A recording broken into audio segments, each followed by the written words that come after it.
1949 book, The Second Sex, Simone de Beauvoir said, "One is not born, but rather becomes a woman." About 66 years later, anti-sex work radical feminist Catherine McKinnon said in an interview with Trans Advocate, "I always thought, I don't care how someone becomes a woman or a man.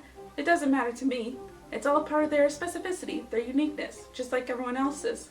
Anyone who identifies as a woman, wants to be a woman, is going around being a woman, as far as I'm concerned, is a woman." These quotes, along with the Merriam-Webster definition of womanhood, the state of being a woman, imply that womanhood, or manhood, or even neitherhood, can be accomplished by anyone, regardless of how they were born or what their genetic makeup says. We can talk about gender as a social construct until our mouths fall off, but at its core, when it comes to gender identity, there are no rules. We can identify however we want. The state of being is entirely up to the individual. But there's a certain subset of feminism, very radical feminism, that in theory should agree with this. I mean, the patriarchy can't possibly exist if everyone woke up tomorrow and decided they wanted to be women. It literally just can't. What happened to all the men? They're girls now, bitch! As a lesbian, that would be paradise. But in practice, they don't. And I've often wondered, why is that? Oh, there's plenty of YouTube videos about that sort of thing already, which you should definitely check out because I sure stand the hell out of them. So with that, there's not going to be any philosophizing or debunking here. Instead, I'm going to examine where these ideas came from. Not necessarily to change anyone's minds, but to get any self-proclaimed radical feminist watching this to think about what they're doing. Now, if you'll excuse me, I gotta get into gear.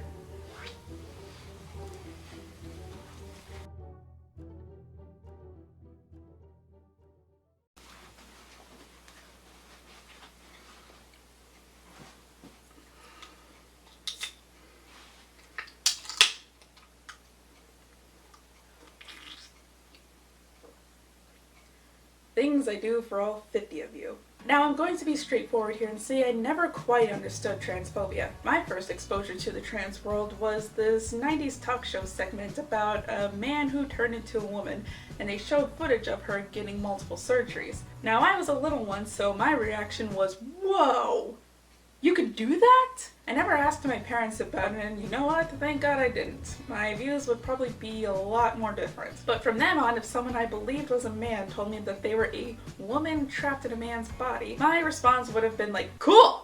So when are you getting surgery? You're a little confused, but he got the spirit. Now when it comes to feminism, I can't really tell you when it was I decided to become a feminist, but I don't recall ever thinking of it as a bad thing. I mean, it's the belief that women should have the same social, political, economic, and legal rights as men, right? How can anyone been an actual misogynist think that's a bad thing? Well, the TLDR version is that feminist activism itself has made things complicated, to say the least. Let me show you what I mean.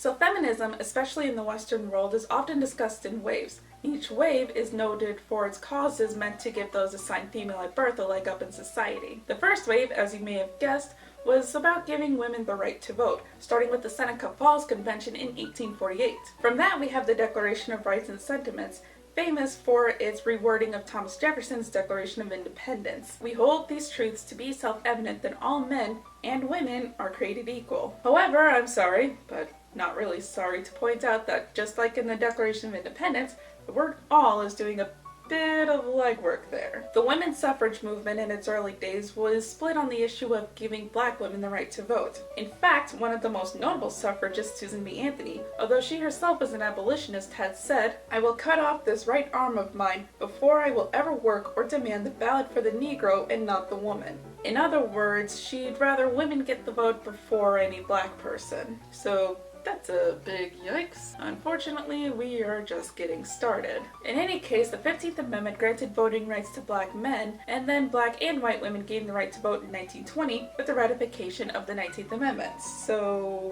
next. So as you may have guessed from the intro, this video will be especially focused on the second wave of feminism. Now this is where the radicalization really took off. Although, let's be honest, allowing women to participate in politics was pretty radical once. But this movement in particular, well, let's just say the hatred for the patriarchy was strong with this one. Let's start at the very beginning. A very good place. Shh.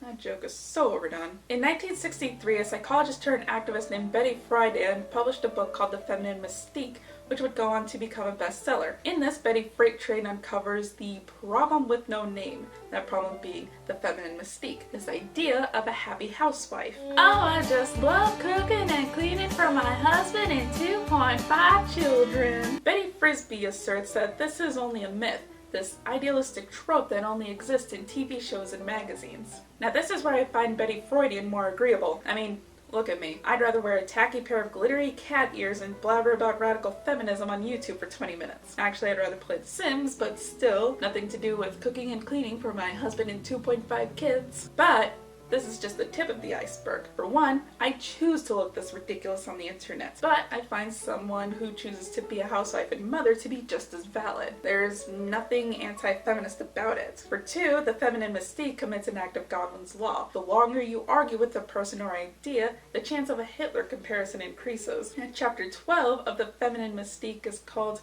Progressive Dehumanization, the comfortable concentration camp. In this chapter, Betty Foreman compares the mindset of an unhappy housewife to being a victim of the Holocaust. American women are not, of course, being ready for mass extermination, but they are suffering a slow death of mind and spirit. Just like the prisoners in the concentration camps, there are American women who have resisted that death, who have managed to retain a core sense of self.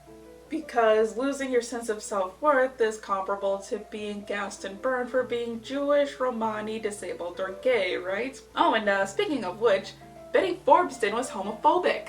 Oops.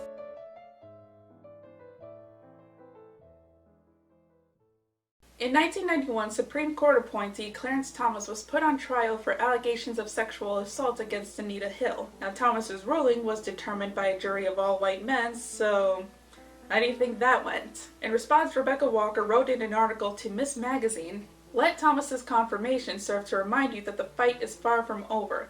Let this dismissal of a woman's experience move you to anger. Turn that outrage into political power. Do not vote for them unless they work for us. Do not have sex with them. Do not break bread with them. Do not nurture them if they do not prioritize our freedom to control our bodies and our lives. I am not a post-feminism feminist. I am the third wave." Good lord, you swear she wrote it using voice to text, and the voice was spoken through a megaphone. I am woman! Hear me shout through a magazine because I'm poor! The third wave also marked the beginning of intersectionality in feminism. Intersectionality is the acknowledgement of layers of oppression, caused not only by gender, but one's race, class, and sexuality as well. For example, an upper-middle-class white college professor, while she might get paid less and be taken less seriously than her male colleagues, still has more privilege than, say, a poor gay black man who bags groceries. Now that's not to say that black men don't experience male privilege. Let's revert back to the trial of Clarence Thomas. Ultimately, the decision was that Anita Hill's experience with him does not matter, that they would buy the word of a powerful black man before that of a powerful black woman. Intersectionality also includes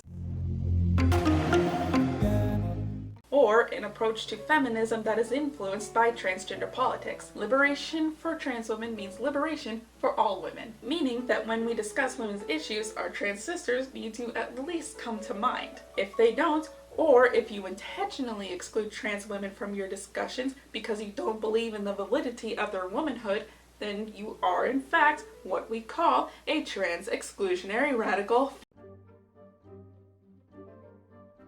So this is going to be brief as there's not much of a consensus on whether a fourth wave of feminism is even happening. If it is, we can trace it back to 2012 when the fight for reproductive rights was in full swing again, or back to 2006 with the rise of prominent social networking sites such as Facebook, Twitter, and YouTube, meaning that women no longer had to try to make it in a man's world as a writer or journalist in order to make their voices heard.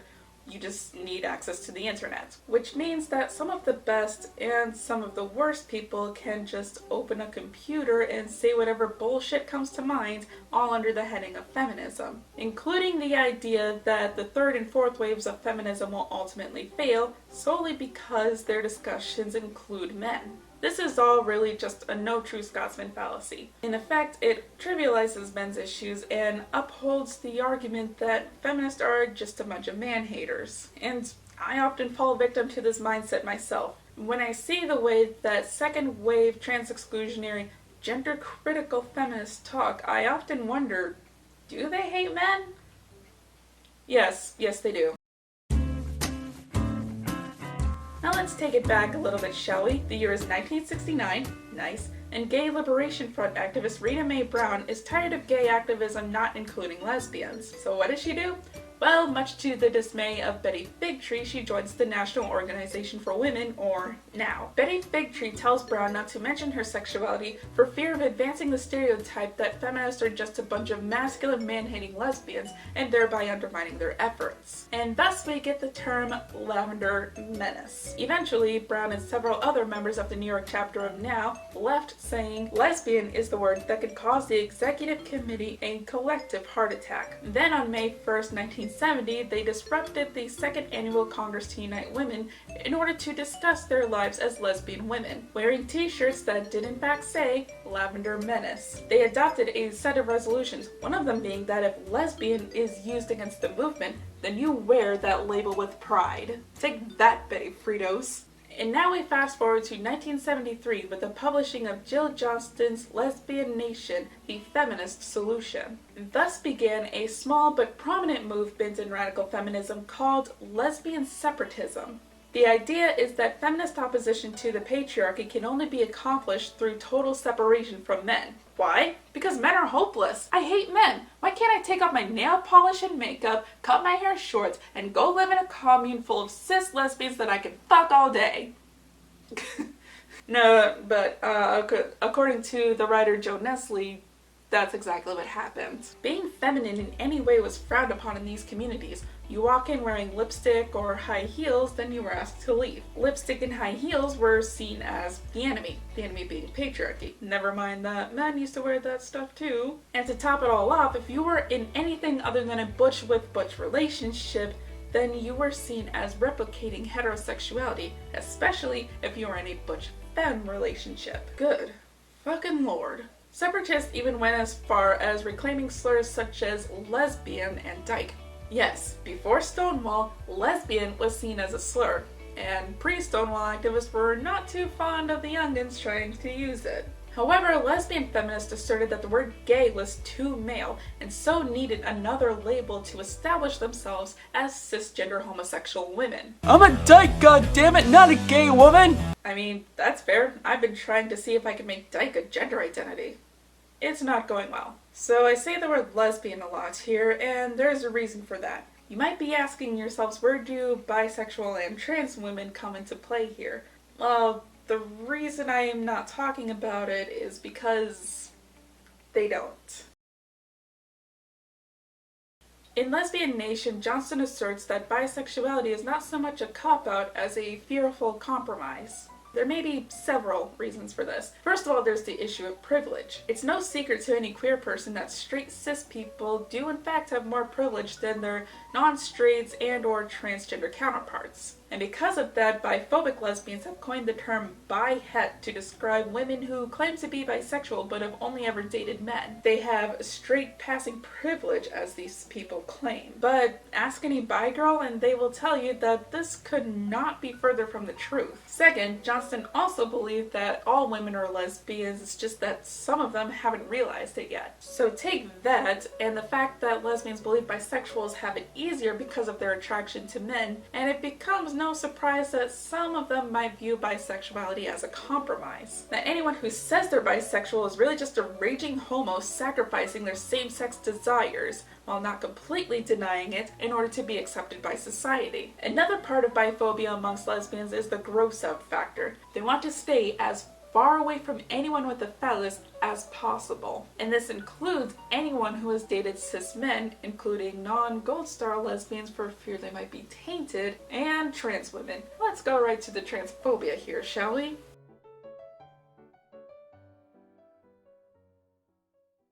Now, a lot of us are familiar with what's been going on in the last 5 years, namely bathroom bills that make it so that trans people have to use the restroom of their assigned birth sex rather than their current gender identity. The reason is the fear that a cis man might pretend to be an MTF in order to invade women's spaces. I honestly wouldn't blame him. I use the ladies' room because it's cleaner and the graffiti is nicer.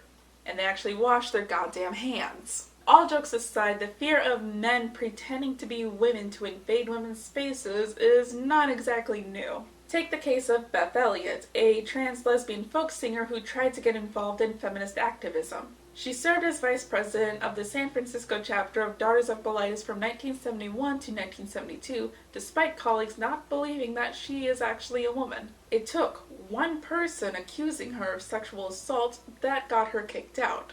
In the following April of 1973, she was set to perform at the West Coast Lesbian Conference, and her performance was met with leafleted protest by the Gutter Dykes, a lesbian separatist group. You can guess what their issue was. The next day, author Robin Morgan, who had been making Elliott's life a living hell for quite a few years at this point, gave a speech referring to Elliott as a gate-crashing transvestite, misgendering her and calling her an infiltrator with the mentality of a rapist. And so began the transsexual rapist trope. Several years later, Janice Raymond published a book called The Transsexual Empire, The Making of the She-Male, in which she claims that trans women existing at all is rape, that they cut off the most obvious part of invading women so that they seem non-invasive. Jesus Christ. Next thing I know, you're gonna tell me that trans women are some kind of freakish monsters.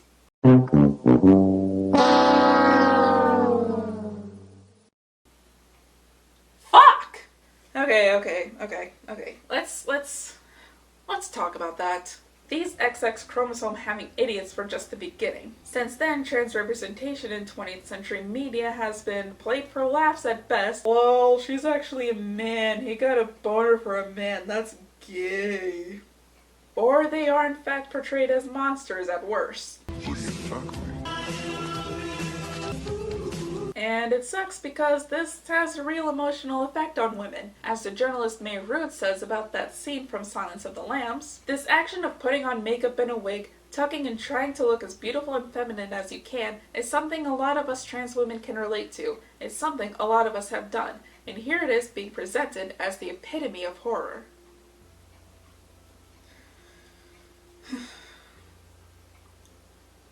These are human beings we're talking about.